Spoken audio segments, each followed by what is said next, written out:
Sammy Marsh no estaba tan feliz en su primer día de clases en la escuela primaria en Nashville, Tennessee, el 22 de agosto de 1996. Los otros compañeros de su clase estaban muy nerviosos y con los ojos llorosos en ese día tan especial. Pero Sammy, como cariñosamente lo llamaban, y cuyo sexto cumpleaños estaba a solo unos días, estaba particularmente molesto porque su madre, Janet Marsh, se había ido por una semana de viaje. Y es que a su corta edad Sammy no podía entender cómo es que su madre no estaba ahí con él como las madres de sus compañeros.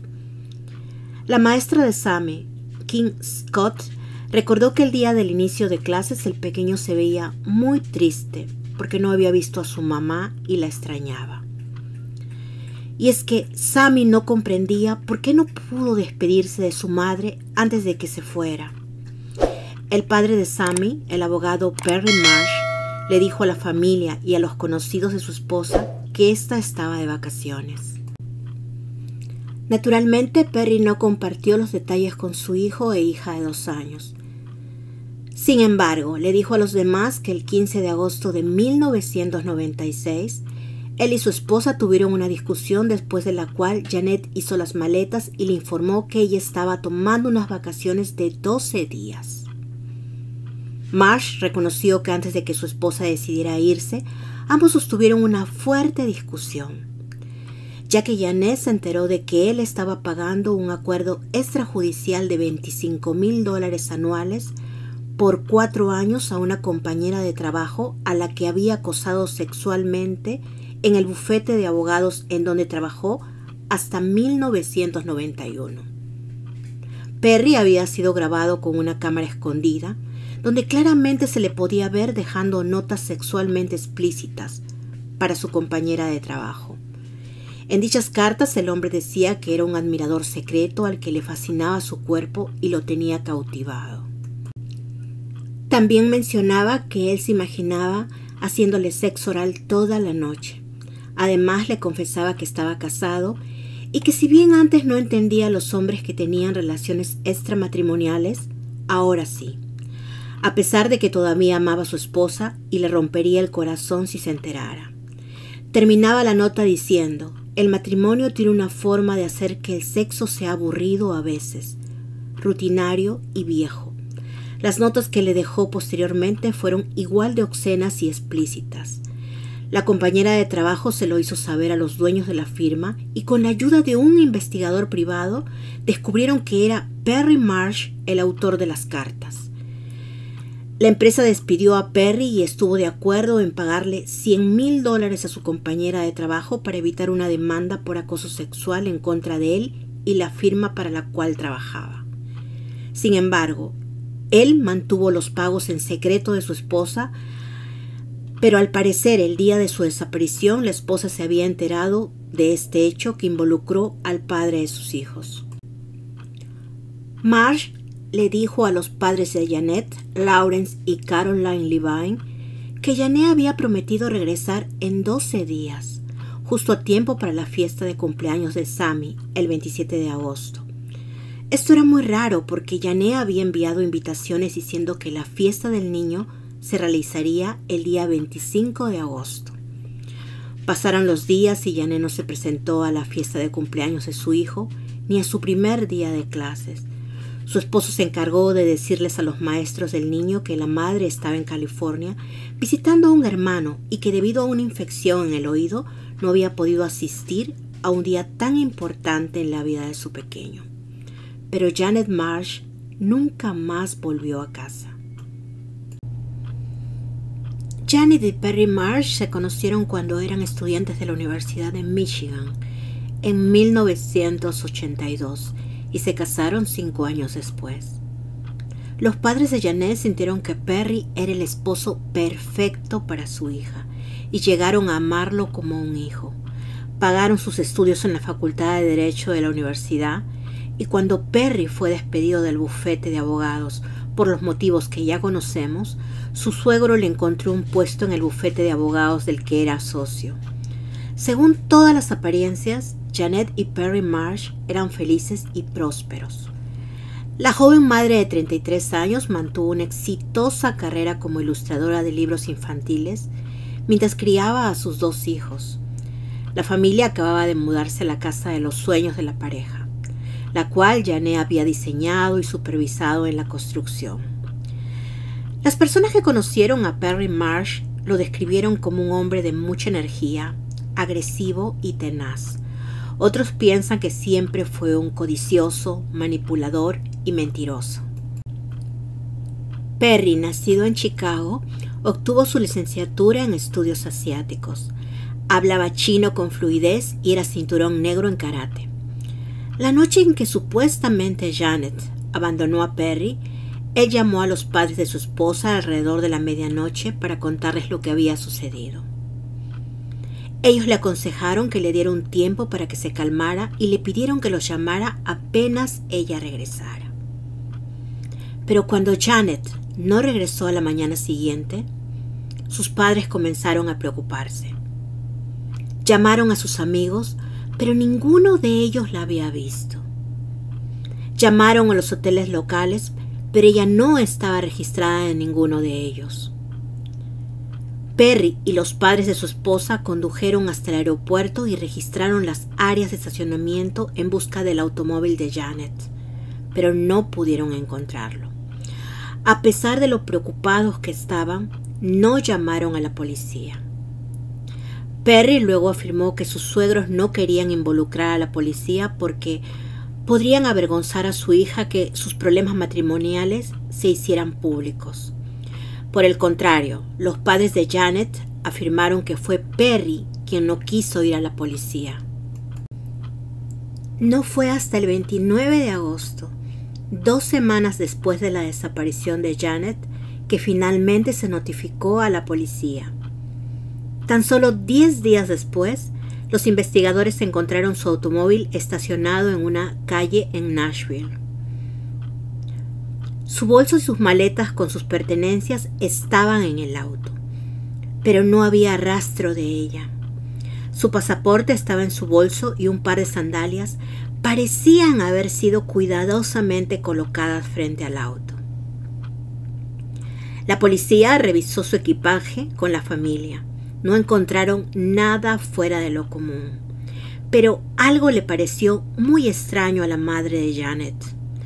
Faltaban ciertos elementos esenciales, cosas que Caroline Levine sabía que su hija no hubiera dejado de llevar si se fuera por 12 días de la ciudad. No había cepillo para el cabello, ni cepillo de dientes, ni sostenes.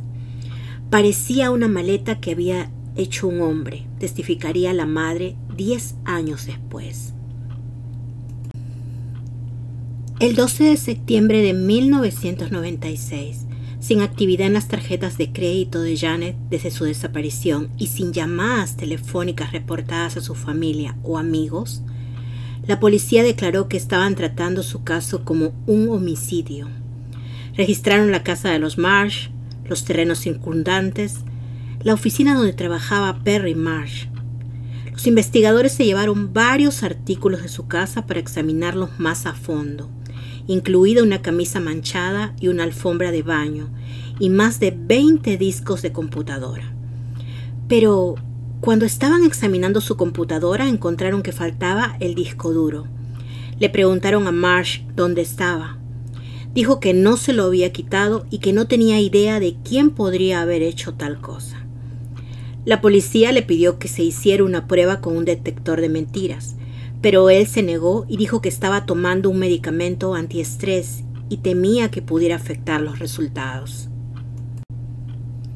Le preguntaron si podían entrevistar a su hijo de 6 años, pero nuevamente se negó a la solicitud.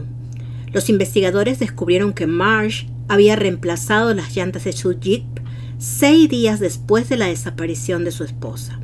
Pero cuando la policía interrogó a los empleados del taller donde Marsh había comprado los neumáticos nuevos, dijeron que los originales no estaban gastados y se lo habían señalado a Marsh. Sin embargo, él insistió en que estos fueran cambiados. La policía localizó testigos que dijeron haber visto una alfombra oriental enrollada en la casa de los Marsh. cerca del estudio de Janet y Perry. Pero cuando se le preguntó acerca de la alfombra, Perry Marsh dijo que los testigos estaban equivocados. No había alfombra. Los investigadores de la policía buscaron una alfombra, pero nunca la encontraron. A fines de septiembre, poco más de un mes después de la desaparición de su esposa, Marsh anunció repentinamente que se mudaría con sus 2 hijos a Wilmette, Illinois, un suburbio de Chicago. Lawrence y Caroline Levine estaban comprensiblemente indignados y desconsolados cuando se enteraron de que Marsh quería llevarse a sus nietos. Prometieron utilizar todos los medios legales disponibles para obtener derechos de visita con los niños. Los Levine iniciaron una acción judicial el mismo día en que Marsh partió hacia Chicago con los niños. Más tarde, los esposos se enteraron de que cuando Marsh empacó las cosas de su oficina, dejó una fotografía de su boda con Janet. Los padres de Janet llevaron su caso a una corte de Chicago, donde demandaron para tener derechos de visita con sus nietos. Eventualmente ganaron su caso, obteniendo visitas regulares cada 2 fines de semana. En la primavera de 1999, se ordenó a Marsh que compareciera ante el tribunal para conceder un horario de visitas, pero él no se presentó. Se había mudado con los niños a México. Marsh había decidido comenzar una nueva vida en un pueblo de México en donde estaba radicado su padre, Arthur Marsh, coronel retirado del ejército. Perry inició un nuevo negocio ofreciendo asesoría financiera para bienes raíces y también abrió un restaurante en México. Marsh y sus hijos se mudaron con una mujer de nombre Carmen Rojas Olorio, la cual tenía 3 hijos y a quien había conocido en su primera visita a México. Un año después, la pareja se casó. 2 meses antes de su matrimonio, un tribunal de Tennessee había declarado legalmente muerta a Janet Marsh. Después de este episodio, los padres de Janet estaban convencidos de que su ex yerno era responsable de la muerte de su hija.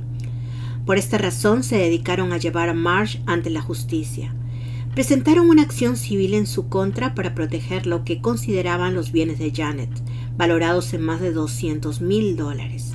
El tribunal congeló las cuentas bancarias estadounidenses de Marsh, impidiéndole acceder a fondos en los Estados Unidos. El matrimonio también presentó una demanda por homicidio culposo en su contra. Pero su principal preocupación eran sus nietos.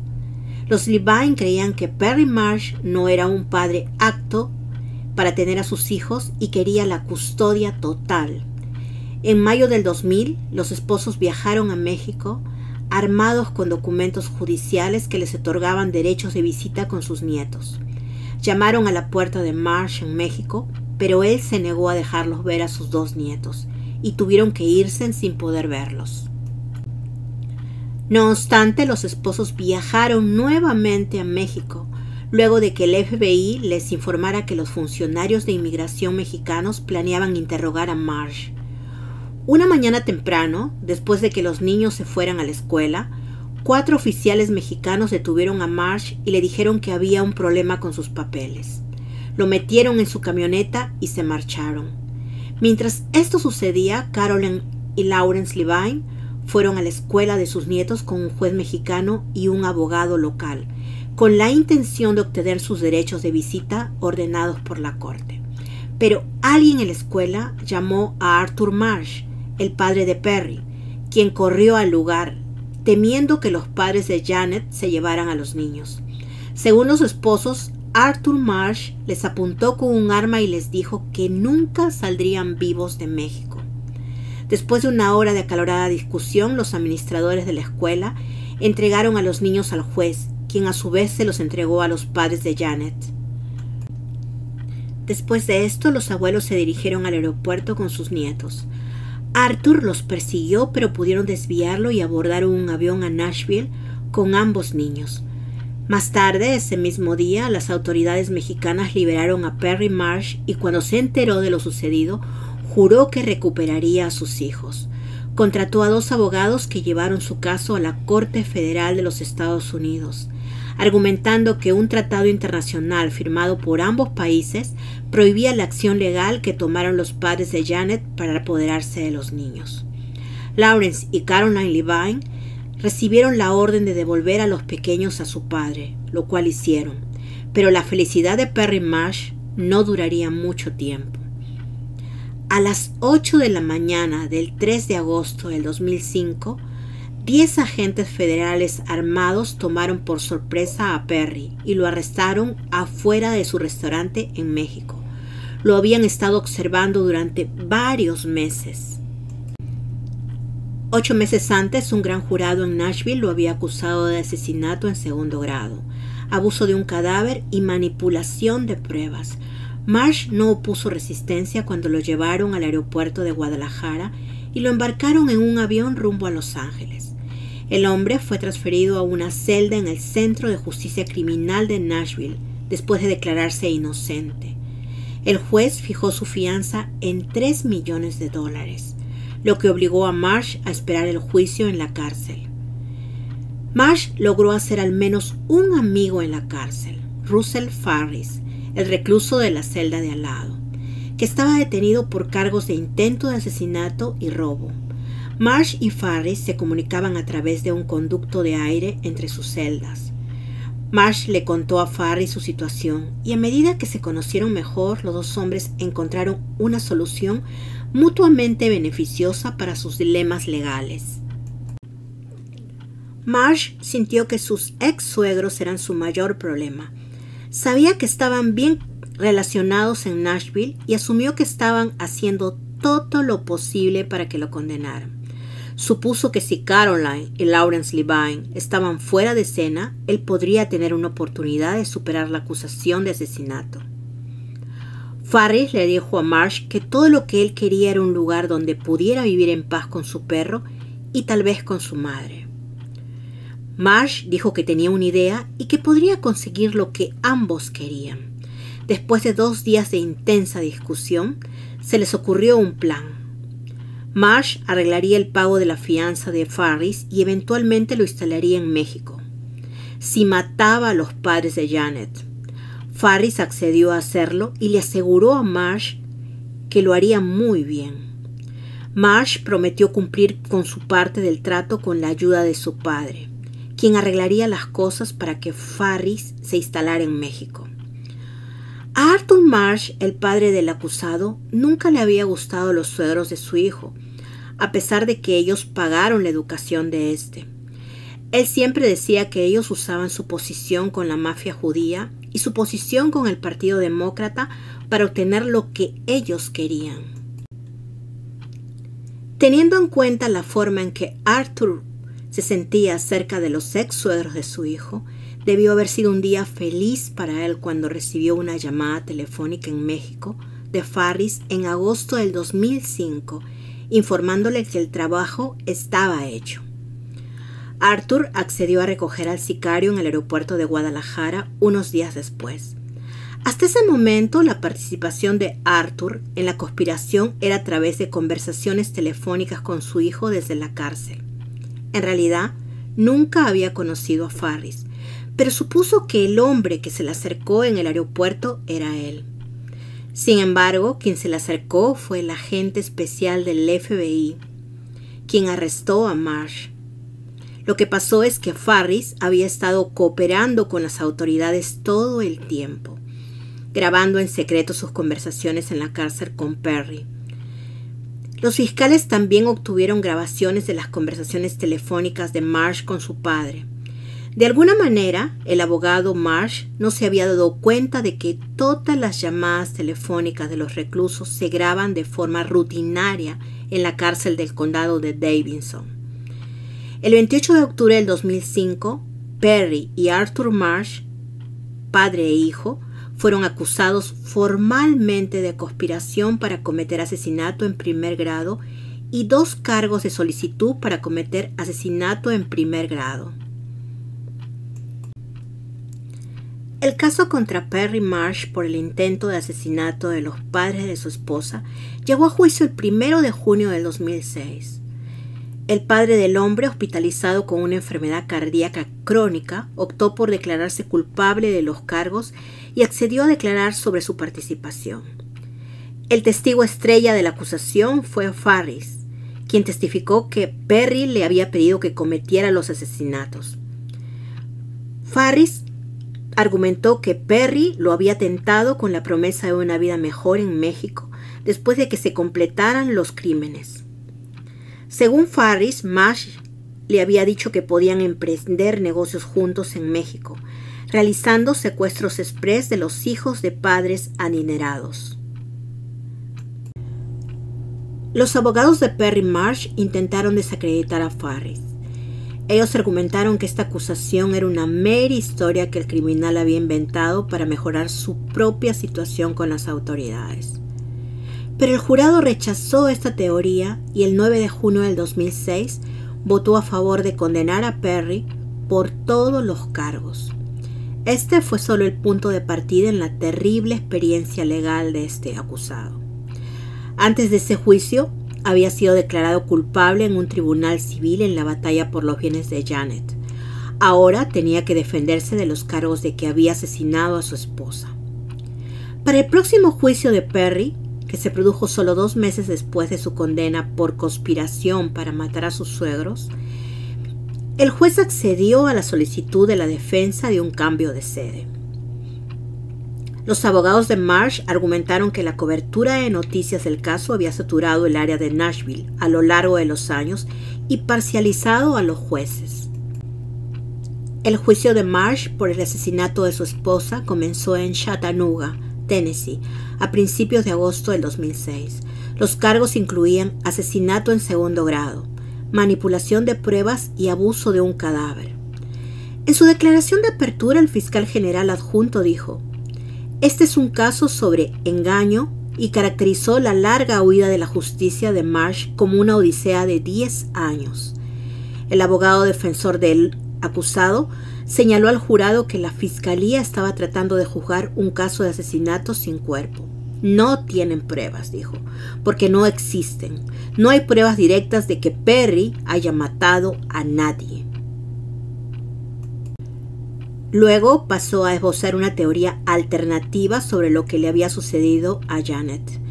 El abogado afirmó haber recibido una carta anónima de un hombre que decía que estaba involucrado con Janet y que ella había acudido a él la noche que desapareció. El hombre escribió que ella estaba muerta, ya que había tomado una sobredosis de pastillas para dormir y alcohol mientras estaba con él. El hombre concluyó su relato diciendo que él se deshizo del cuerpo de la mujer. Los investigadores del condado intentaron localizar al presunto compañero de Janet, pero no pudieron. El jurado, integrado por 6 hombres y 6 mujeres, escuchó el testimonio de la compañera de trabajo de Perry, la mujer que había demandado por enviarle cartas sexualmente explícitas. Ella testificó que habían llegado a un acuerdo extrajudicial y que él había accedido a pagarle $25,000 en cuotas durante un periodo de 4 años. La acusación sostuvo que cuando Janet se enteró de las cartas y el acuerdo, amenazó con divorciarse de su esposo. Marsh montó en cólera, según la fiscalía, una cólera que tuvo consecuencias fatales. El Estado llamó a testigos que dijeron que habían visto una alfombra enrollada en la casa de los Marsh después de la desaparición de Janet. Luego, un analista del FBI testificó que las fibras encontradas en el jeep de Marsh coincidían con esa alfombra. El detective de Nashville, Pat Postiglioni, testificó que cuando el acusado fue extraditado de Nashville en agosto del 2005, él habló y le preguntó sobre llegar a un acuerdo con la fiscalía a cambio de admitir su culpabilidad si podía obtener no más de 7 años y evitar la sentencia máxima por asesinato. Postiglioni dijo que en su vuelo desde Los Ángeles, Marsh le preguntó cuántas pruebas se habían reunido en su contra. El detective cree que Marsh había estado tratando de medir sus posibilidades en la corte. El acusado no testificó en su propia defensa, pero sí salió al estrado para pedir que se eximiera a su hijo de testificar. Con un comportamiento extrañamente alegre, Marsh le dijo a la corte que el niño había pasado demasiado tiempo en las salas de los tribunales a lo largo de los años y que esperaba que Sammy, de 15 años, pudiera evitar la terrible experiencia del testimonio y el contrainterrogatorio. Se tomó en consideración la solicitud de Marsh y la fiscalía decidió mostrar al jurado una entrevista grabada en video de Sammy, de 9 años, con un periodista de televisión del 2001. En esta entrevista, Sammy afirma que la noche en que su madre se había ido de casa, entró en su dormitorio y le dio un beso de despedida. Me dijo que volvería pronto. Luego tomó sus 2 bolsas y se fue. Pero en una entrevista policial realizada en las semanas posteriores a la desaparición de Janet, en 1996, Sammy les dijo a los investigadores que se despertó a la mañana siguiente y descubrió que su madre había desaparecido. La maestra de Sammy, Kim Scott, testificó que él le había dicho que estaba molesto en la escuela porque no pudo despedirse de su madre antes de que se fuera. Y la abogada designada por el tribunal de Sammy en Chicago en la batalla por la custodia entre su padre y sus abuelos, testificó que Sammy nunca le dijo nada acerca de que su madre le dio un beso de despedida. Los miembros del jurado se preguntaron si Marsh había entrenado a su hijo para la entrevista televisiva o si quizás a lo largo de los años el hombre convenció a su hijo de que había visto a su madre con vida la noche en que desapareció. Sin lugar a dudas, el testigo más perjudicial contra Marsh fue su propio padre, Arthur Marsh, de 78 años. Él estaba demasiado enfermo para viajar desde la prisión de Kentucky, donde estaba encarcelado, pero la fiscalía presentó una cinta de videos de 3 horas de su testimonio. En él, describió cómo había viajado a Nashville, desde México, para ayudar a su hijo con los niños, después de que Janet desapareciera y terminara convirtiéndose en cómplice de Perry.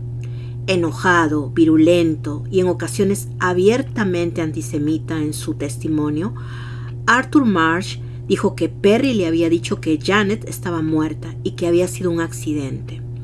Arthur también admitió haber ayudado a su hijo a limpiar las manchas de sangre en la casa y a deshacerse del disco duro de la computadora de Perry antes de que registraran la casa. En su testimonio grabado en video, Arthur Marsh explicó que había ayudado a su hijo a mover el cuerpo de Janet del lugar en construcción donde Perry la había enterrado. Uno de los clientes de Perry, un promotor inmobiliario, le había dicho que se iba a construir una carretera a 10 metros de la tumba improvisada de Janet, y Perry temía que la descubrieran. Por esa razón, padre e hijo pusieron los huesos y la ropa de Janet en una bolsa de plástico y condujeron desde Tennessee hasta Kentucky en el Volvo de Janet. Ambos se registraron en un motel donde Perry se quedó en la habitación mientras que su padre buscaba un lugar adecuado para tirar el cuerpo de la mujer. Arthur condujo hacia el área del Bowling Green hasta que encontró un sitio que le pareció perfecto. Se detuvo y escondió los restos que no eran más que huesos. 9 años después, cuando trató de ubicar el lugar con la policía, no pudo encontrarlo, porque dijo que el camino se había ensanchado y el paisaje había cambiado. Hasta el día de hoy, nunca se han encontrado los restos de Janet Marsh. Cuando se le preguntó por qué ayudó a Perry a esconder el cuerpo, Arthur respondió como si la respuesta fuera obvia: «Es mi hijo». Más tarde, un investigador de la Universidad de Tennessee respaldó el testimonio de Arthur, de que los restos de Janet eran en su mayoría huesos cuando él y su hijo los desenterraron debido al intenso calor del lugar. Los miembros del jurado también se enteraron de que Perry Marsh había escrito una novela llamada Muerte.com, en la que se mata a una atractiva morena. En el libro, Marsh escribe a la víctima acostada sobre la alfombra, de pelo liso y de aspecto suave.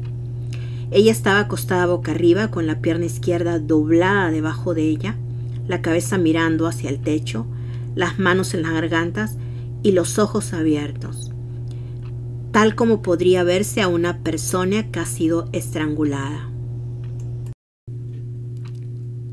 Toda la evidencia presentada fue suficiente para convencer al jurado de que Perry Marsh no era el hombre inocente que decía ser, y el 17 de agosto del 2006 lo declararon culpable de todos los cargos. Al dictar sentencia, el juez contó las condenas de Marsh en sus 3 juicios y le impuso 56 años de pena privativa de la libertad, que actualmente está cumpliendo. El juez también rechazó el acuerdo de su padre con el Estado y lo condenó a 5 años por su participación en los crímenes.